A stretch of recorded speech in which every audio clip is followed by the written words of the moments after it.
प्रिय वैभव मने वैभव सूर्यवंशी मने बेबी बॉस मने मैथिल बॉय। आइ ई ओपेन लेटर मात्रे अहाँके बधाई देबाक लेल नहीं अछि, बल्कि आनंदसँ सराबोर भेल हृदयसँ अहाँके आभार कहबाक लेल अछि। मुदा से आभार कहसँ पहिने एकटा बात कहऽ चाहै छी। बात ई जे हम स्वभावसँ एकटा साहित्यकार छी, पत्रकार सेहो। से शब्द के गढ़ब, शब्दसँ खेलब, शब्दक सहारे भावनाक संसार ठाढ़ करब हमर जीवन अछि। संवेत में कही तऽ हम शब्देसँ जीवै छी, शब्देटा जीवै छी। शब्दक दुनिया पर हमर एकाधिकार जकाँ अछि। मुदा विश्वास करू, जखनसँ हम अहाँक अलौकिक प्रतिभासँ परिचित भेलहुँ अछि, तखनसँ जीवन में हम पहिल बेर निशब्द भेल छी। से अहाँके आभार कहबाक लेल हमरा शब्दकोश में शब्दक कमी महसूस भऽ रहल अछि।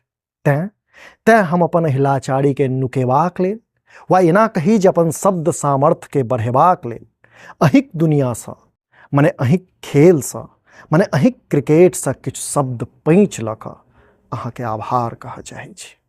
आभार एहि लेल जे अहाँ हमरा विश्वास दिया चुकल छी जे चमत्कार किछु होइ छै, आ से आइयो होइ छै।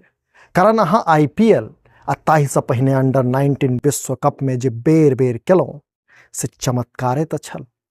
वैभव, अहाँके आभार कहबाक एकटा कारण इहो जे अहाँ निरसल बिहारक उपेक्षित मिथिलाक एकटा साधारण जिला समस्तीपुरक छोट सन गामक माटिसँ निकलि कऽ जाहि तरहे देश दुनियाक सोझा अपन स्टांस लेलहुँ अछि, से जग भरि में ढुलहो दऽ देलक अछि जे जँ नस में सोनितक संग संग जुनून प्रवाह हो तऽ किस्मतक सबसँ तेज इनस्विंगर सेहो हियाव नहीं झुका सकैया। अहाँ साबित केलहुँ अछि जे प्रतिभा कोनो पैघ शहर आ कि पैघ एकेडमीक मोहताज नहीं होइ छै। से IPL में जखन अहाँक बैट गरजि रहल छल तऽ ओ हमरा नजरि में मात्रे रनक साझेदारी नहीं छल, बल्कि यथार्थ तऽ ई छै वैभव जे हम अहाँ जाहि माटिसँ अबै छी तकर टूटि गेल भरोस आ थाकि गेल उम्मीदक एकटा पार्टनरशिप छल अहाँक ओ रन बनायब। से एहि लेल सेहो हम आभारी होइत छी, कारण एना लगैया जेना मिथिलासँ सेहो कतेको वैभव निकलत आ तकरा हमसब देश दुनियाक स्टेडियम में गरजैत देख सकब। अहाँ विश्वास करू, जखन जखन अहाँके टीवी स्क्रीन पर देखै छी तखन तखन हमर सभक करेज सूप भऽ जाइया। असल में ऑरेंज कैप अहाँ अपन माथ पर सजा कऽ मात्रे इतिहासक पन्ना में नाम नहीं लिखेलहुँ अछि, बल्कि ओहि हर एक आम आदमी के हृदय पर विश्वासक ऑटोग्राफ देलहुँ अछि जे अपन रोजमर्राक जीवन में संघर्ष सँ हारि रहल अछि।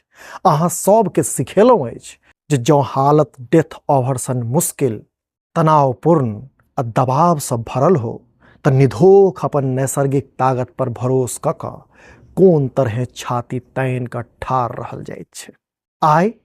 आइ जखन अहाँ क्रिकेटक भगवान कहल जायवला ग्रेट सचिनक 37 साल पुरान रिकॉर्ड के पाछू छोड़ि कऽ सबसँ कम उम्र में ब्लू जर्सी पहिरऽ लेल छी तऽ हम गुमाने फाटि रहल छी। असल में अहाँ हमरा सबके एहन फ्री हिट दऽ देलहुँ अछि जतऽ ने आब मोन में हारबाक डर अछि आ ने आउट हेबाक चिंता। बस आगू बढ़ि आकाश के छुबि लेबाक इच्छाटा शेष अछि। कारण 15 वर्षक अवस्था में जाहि तरहे अहाँ पूरा देशक उम्मीद के स्ट्राइक रेट सम्हारि कऽ रखने छी से कोनो अजूबासँ कम कहाँ छै। से अपन दृढ़ संकल्पक एहि मैजिकल आ ऐतिहासिक पारीसँ हमरा सबके एकटा नव जीवन, एकटा नव प्रेरणा देबाक लेल सेहो आभार। जाइत बस एतबे कहऽ चाहब जे वैभव, अहाँ अहिना बस क्रीज पर टिकल रहब, निधोख खेलैत रहब, कारण अहाँक अटूट कामयाबी आ अथाह संघर्षक पाछू पूरा देशक अभेद्य फील्डिंग सुरक्षा कवच बनि कऽ ठाढ़ अछि आ अहाँक हरेक गेंद पर अहाँके चीयर करबाक लेल सेहो तैयार अछि। ईश्वर अहाँके अहिना सुपर स्ट्राइकर बनेने राखथि।